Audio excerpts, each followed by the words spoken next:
Google's incursion into hardware has shown us a very interesting pattern of priorities, from forgettable looks to odd design choices and even a brief stint into only making mid-rangers.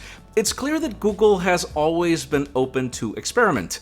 I can't really say I'd call any of their phones visually great, but their software has been a different story.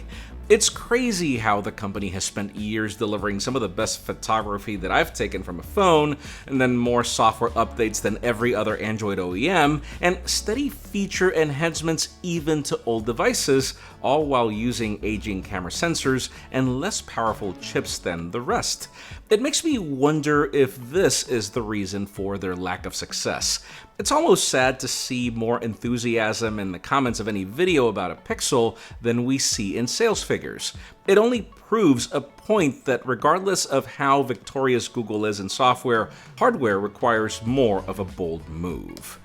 This is the Pixel 6 and Pixel 6 Pro, what Google calls as the best they have to offer, built around you, and what I would call the most dramatic change Google has ever done to this lineup.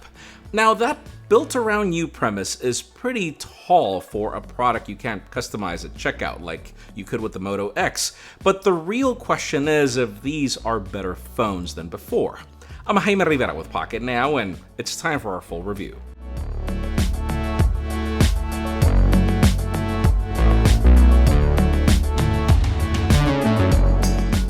I think the best way to start is with the obvious. Google was really out to make a statement with these phones. From the leaks the company took over months ago to the design language, there's a lot about these phones that's interesting, but none does a better job than the price tags.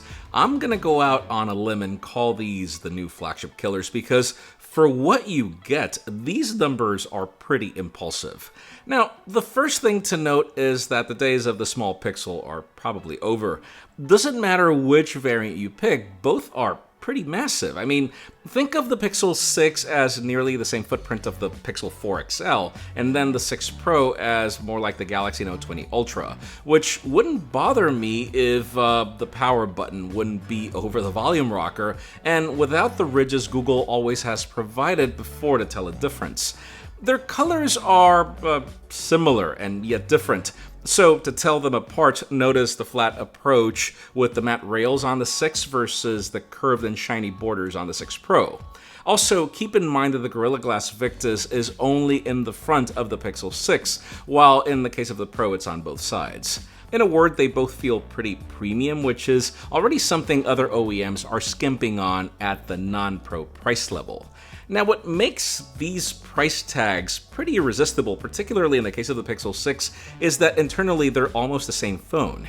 Each device has Google's new Tensor chip, the same Titan M2 security coprocessor, and the same starting storage. Now, the 6 Pro starts at just a bit more RAM, has an extra storage tier, a slightly larger battery, and includes millimeter wave 5G, while the Pixel 6 only brings sub-6. But then every other antenna, in addition to the IP rating, and even the fast and reverse wireless charging, is then shared between each unit. Another slight difference is in their displays, and more than just the curves. They're both gorgeous OLED panels with the same HDR certifications and high contrast ratio. What varies is that the 6 Pro is Quad HD Plus versus HD Plus, and then the 6 Pro is variable refresh rate up to 120Hz, while the Pixel 6 only supports 90. Still, the more I've used them, the more that I've realized they're both just as great, and their dual-firing speakers assist far better than any other Pixel before them for content consumption. I have a misconception of what the word means.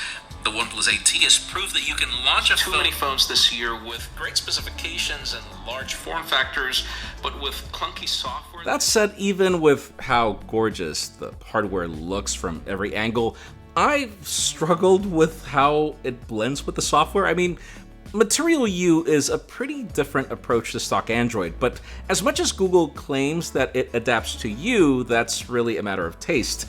It favors larger text and larger icons, which is great for a guy like me in need of reading glasses. The problem is that you really can't switch that off easily if you prefer density. The result is a large phone with a more spread out user interface, which is just code for a lot of wasted space. It might be more in your face, but it defeats the purpose of having such a large real estate and pixel density. A clear example is the home screen. I'm the kind of guy who prefers as many useful widgets in my primary screen, but given the placement of the at-a-glance widget, which you can't remove, plus the limited grid availability, I'm kind of forced to have this be the only phone that I can't customize the way that I want. And listen, sure, change the wallpaper and notice the entire UI adopt a different color scheme, have the icons adapt to the theme if that's your thing. I find all of these things to be nice to have, but not enough to consider this phone to be built around me. If Material U is all about giving me a user interface that adapts to my wallpaper, well, how's that any different or better than the way every other Android phone has supported themes for years? It's the main reason I can't say that I've enjoyed using these phones for some tasks. It's really hard to handle any of these devices in one hand, and it seems the top visor doesn't really help when it comes to weight distribution. The fingerprint scanner on the screen is welcome in this pandemic, but also not the fastest that I've used. But fine, that said, on a positive note, there are little things that I enjoy about using these phones. Dictation capabilities, for example, are second to none, in addition to how this phone can transcribe voice notes better than any other phone I've tested, and also battery life has been pretty good. I wouldn't call either a 2-day phone, but good enough to get through a moderate to heavy day of use. Same thing with phone calls and data retention, where my experience has been pretty solid across the board while using Google Fi. But alright, the reason why this Pixel 6 Pro will remain either in my pocket or bag is pretty much the same. Google has been slaying photography for years in ways that make no logical sense given past hardware limitations. Imagine now all that software capability matched with a real spec sheet. The samples you'll see are mainly of the Pro variant, as the only difference between that and the regular is the extra telephoto lens, plus the wider selfie camera with the obvious performance improvements in those specific scenarios. So here's the thing, there are daylight photos and then there's pixel daylight, with an added punch and contrast that seriously makes clouds pop better than any phone out there. Color science seems to be untouched though from every other Pixel that I've reviewed, along with this phone's great capabilities in dynamic range. Make the shot more epic with the ultra-wide sensor, or now add a bit of zoom to get some software detail with the Pixel 6, or go all out with 4x optical, or even further with the Pixel 6 Pro. And sure, the latter lacks all the chops of the S21 Ultra when it comes to hardware, but the software improvements plus the current specifications do give it a run for its money. Now, night mode is where things get a bit mixed. See, I would say no other phone can handle low light from any focal length better than this one, but the problem is lens flares. Like in the case of the original Pixel, both these phones create a sunflower effect around light that doesn't just get in the way of accuracy, but also affects photos that have some light hitting the camera. Not sure if Google can fix this with software, but I do hope it happens. Now, I'm mixed because in everything else, this is the coolest camera for a regular consumer. Want a long exposure effect to stretch the lights across the scene? There's a mode for that. Want a moving photo that gives your subject some extra pop? There's another mode for that. Want to erase people from a shot? Magic Eraser is seriously one of the best implementations that I've seen, and then so easy to use. And if you want to do astrophotography without having to get manual controls just right, just point your phone at the stars and enable the mode. Even up to selfies and portraits, the Pixel is just too good at removing layers of complexity from the user and helping you get shots that no other phone can easily provide. I also feel Google has made some dramatic enhancements to video. Colors, performance, and details seem to have an added pop that only complements the epic stabilization Google has been known for since the Pixel 1.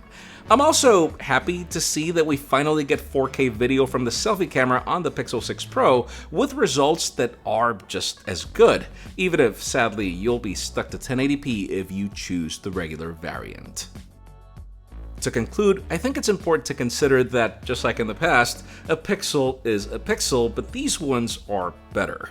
Perks like immediate software updates, extended software support, constant feature drops, and that wow factor that the software can bring to these cameras is really hard to resist, but now you have software to back that up. I seriously don't think that I've had this much fun using a camera, or have felt that any other phone helps me become this artistic. It's definitely not my favorite phone, given how the user interface implementation is not built around me, and I also wish that there was a smaller option in size like in the past. Still, once you match all the perks with the bold designs and these crazy price tags, and let's be real, it sounds like if I'm nitpicking. It's as if Google just told OnePlus to hold its beer, because this phone is not just less expensive than any of its offerings, but also nails what even more expensive flagships are still failing at today. Neither the Pixel 6 nor the Pixel 6 Pro is a perfect phone. I'm sure you'll find one thing or another you'd wish was different. But this is not one of those cases where I'm going to recommend these phones just for the price. I do because I feel they're simply too good for the money. If you're looking for an investment in the long run, grab any of these phones.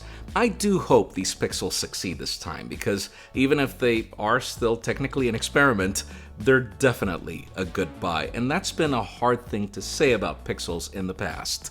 Let us know if you agree with my assessment in the comments down below. And listen, while you're at it, follow us on social media, subscribe to our channel for more videos like this one. You can also follow me on my personal handles to see me have a love and hate relationship with Pixels, like every single time before that. Please give this video a thumbs up if you like what you saw. I'm Jaime Rivera. Thanks so much for watching. We'll see you on the next one.